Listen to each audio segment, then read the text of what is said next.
Pagpos, itulog sa Panginoon ang inyong mga kahilingan. Sa lahat ng bagay, kaglay ang pagdalangin at pagsabong may pasasalamat.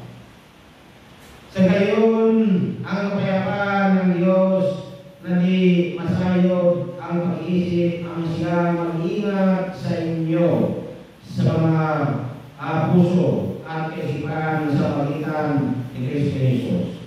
Sa wakas, mga kapatid, ang lahat ng totoo, ang lahat ng marangal, ang lahat ng magaling, ang lahat ng manis, ang lahat ng kaibig-ibig, ang lahat ng kapuri-puri, ang lahat ng banal, at dapat kapurihan, ang mga bagay na ito ay dapat ninyong pagkukulang ng pansin. Ang lahat ninyong natutuhan, tinaglay, narinig, at nakita sa akin, isagawa ninyo. Asa sa inyo ang Diyos ng kapayapaan, ito mga salita ng Diyos. Salamat sa Diyos. Alleluia. Alleluia. Uli ang dumarating na hari sa ngalan ng Panginoon, kapayapaan sa langit at kalwalatian sa kailasan. Alleluia. Mundo ko yung minisip mo po, Panginoon, yung aking puso marami sa magitan. Nang isang napakauling at malisay sa mga nagpapilipin na Isayas, upang may kahit sobrang malapan ang iyong naglapanal ng ang Panginoon ay sumainyo.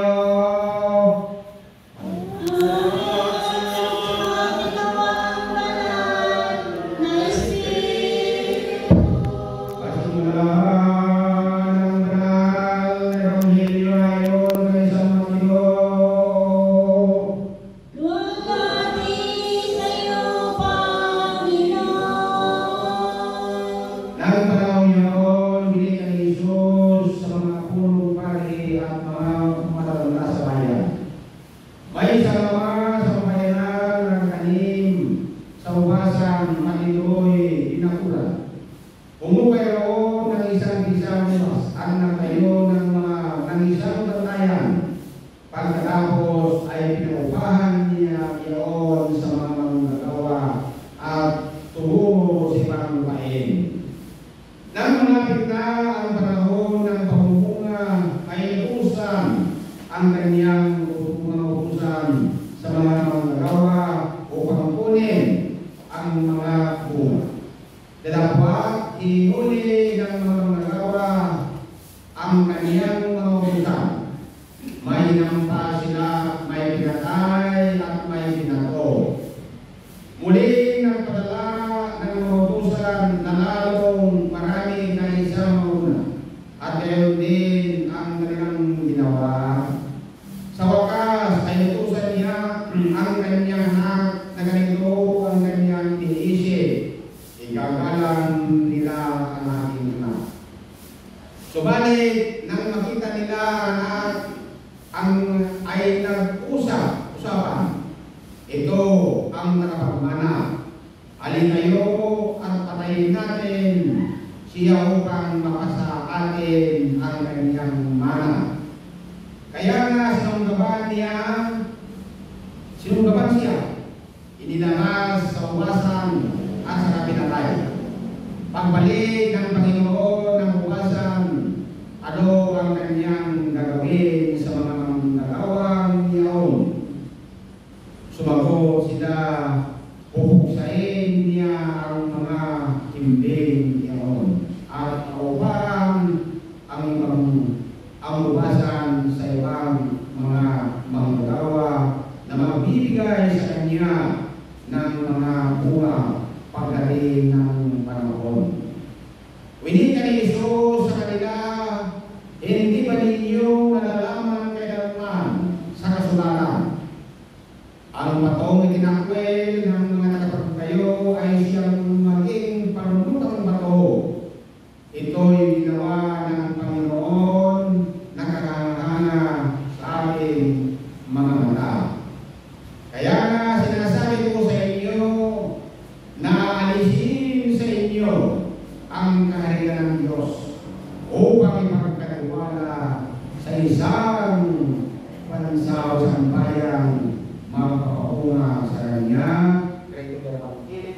kasi dito sa magitan ng banal ng Evangelyo, mapawin mo Panginoon ng kasalanan ng sarili lang. Tanggapin mo po, banal na mga Panginoon, ang langkong na ito na iyong mga anak na ayon sa iyong banal na kaluan sa magitan ng mga misteryo ito namin pinaraos ay matupad sana ang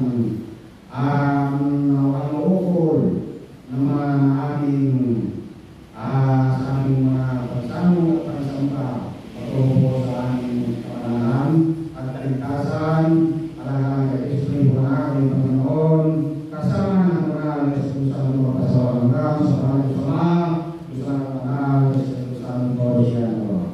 Buong tayo sa mga.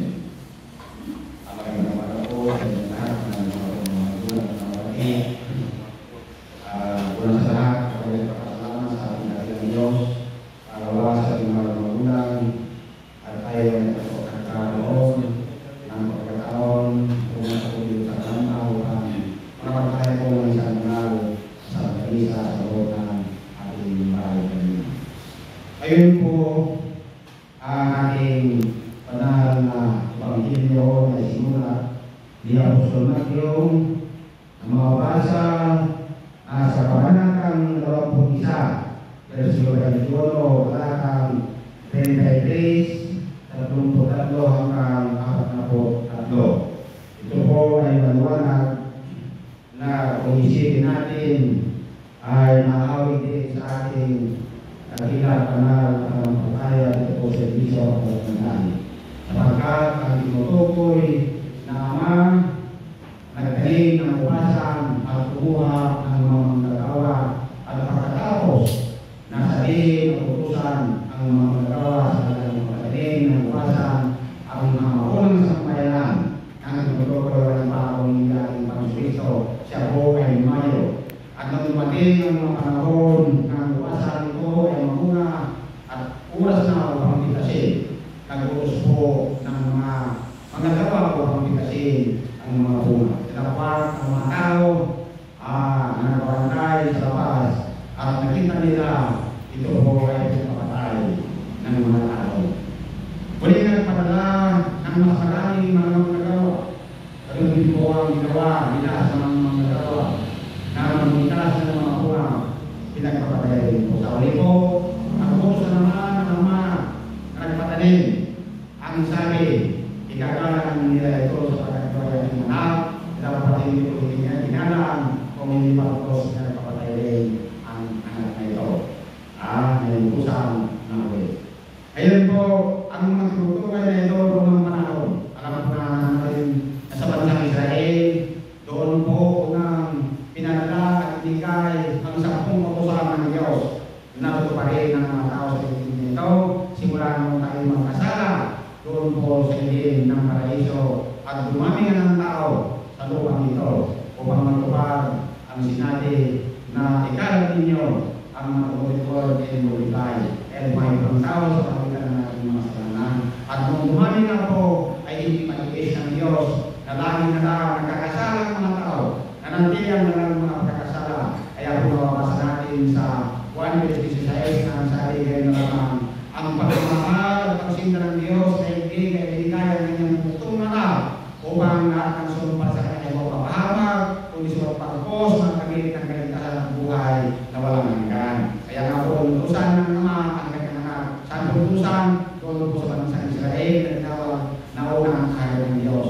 First promise lang po. Kaya nga po, ang Ebanghelyo ito ay naunay sa unang kahit ng Diyos na pinagkaroon na ba at unang panusa na hindi pinag-uusan ng kanyang anak na walang lalako o hindi ang panso. Ang unang tinutukoy nito na unang inuusan na magpapayag, mga aral ng Ebanghelyo ng Diyos, walang iba o hindi pinatawag na malalanta. Kaya po sa ating pananampalataya, nung araw na hindi po tayo nagkapatang-patang, buo pa tayo, mayroong 72, mayroong 34, at may 12, may 15 pa. Yun po ang mga kumakatawan sa mga unang inutusan na mga gawa sa bansang Israel noon. Kaya ito ang lahat ay hindi pinagwalaan hanggang sa dumating ating Panginoon Kristo na siyang huling nangaral sa sa loob po ng 3 taon. Gayon din po ang nangyari, pagkakamang nagpakita ng mga kahilalan, mga misteryo, mga kapalangan, lahat ng uri ng sakit noong ng panahon ay ginamot niya hanggang sa kamatayan ay ipakita niya mismo sa daigdig na ito sa pagitan ng kanyang minamahal na kaibigan na si Lazaro, na siya po ay namatay, nawala na ng Panginoon Kristo. Ang sabi niya ng dalawang kapatid na si Marta at Maria, kung di sana ang mayroon ng aking guro na walang iba kung di ang Kristo, hindi sana namatay ang kanyang kaibigan na kapatid natin. Nung dumating, pagkalipas ng 3 araw, dumating ang ating Panginoon doon sa lugar nila Lazaro. Tinanong niya kung saan si Lazaro, sinalubog ng dalawang niyang kapatid na si Marta at Maria. Panginoon at Puro, namatay na po ang kaibigan. Ano? Ang sabi ng Panginoon? Hindi namatay ang iyong kapatid, natutulog naman. Saan makaliling? Doon po, sa kaising salita, pinuhantan nila, tingnan sa langit ang ating mga Panginoon sa Kristo. Pagkatapos, pinabangan niya ang muka, tinawag niya Lazaro, umahon na si Lazaro, para na wala nang nangyari sa kanya. Manong, talagang ninyo mga tali sa kanyang mga kapara. Tinalagan ko, si Lazaro, wala nang nangyari. Samantala, sinabi 5 araw na nakaliling mababaw, hindi, natutulog naman si Lazaro. Sabi ng ating Panginoon, yun po ang ginatawag na inutusan ang kanyang anak dapat hindi rin ginala kung hindi pwede nangyari po ang ating Panginoon, hindi ginalang kung hindi ipinagawin sa Diyos at sa Israel na unang kailan ng Diyos na ibinigay dito po sa lupa. Kaya nga, ano yung huling sibiya sa Diyos? Ano yung huling niya sa Diyos sa Panginoon ito? Sabi niya, kaya nga, sinasabi ko sa inyo, na alisin sa inyo ang kailan ng Diyos upang ipagkatiwala sa isang bayan magpapabunga sa Kanya. Simula po nung patayin ng ating Kristo, inalis na po ang kailan ng Diyos sa bansa Israel. Inilipat na po sa isang bansa. Ngayon, hanapin natin kung anong bansa ang kalipatan, walang mako o hindi bansang Pilipinas, sapagat tinutukoy din sa Biblia, sa gitna ng napakaraming mga pulo, doon ilipat na kailan ng Diyos, ang bagong kailan ng Diyos. Doon sa malayong silangan, doon ilipat ang kailan ng Diyos. Ang bansang Pilipinas po lamang ang pinakamaraming mga pulo sa buong daigdig. Noong araw, 7,000 7 na mga pulo, yung unang history. Ngayon, dumami na po ang natuklasan ng mga istorya na Pilipinas. Ngayon po, 7,336 na pulo na po ang bansang Pilipinas. Kaya walang pagsala ng bansang ito ang siyang pinaglipatan na bagong karera ng Diyos.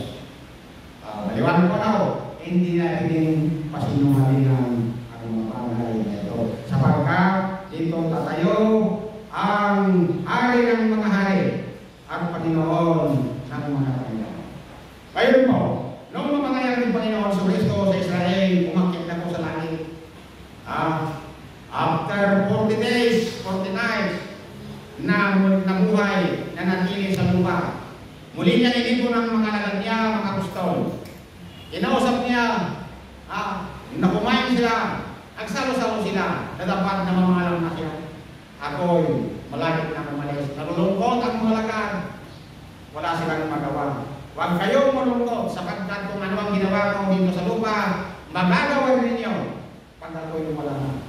Nung umakyat ang Panginoon Kristo, yun ang kanyang pangalan na tatawag na Jesus Ascension, na wala na po sa paningin ng siya lupa, tinatala ko at sinabi niya.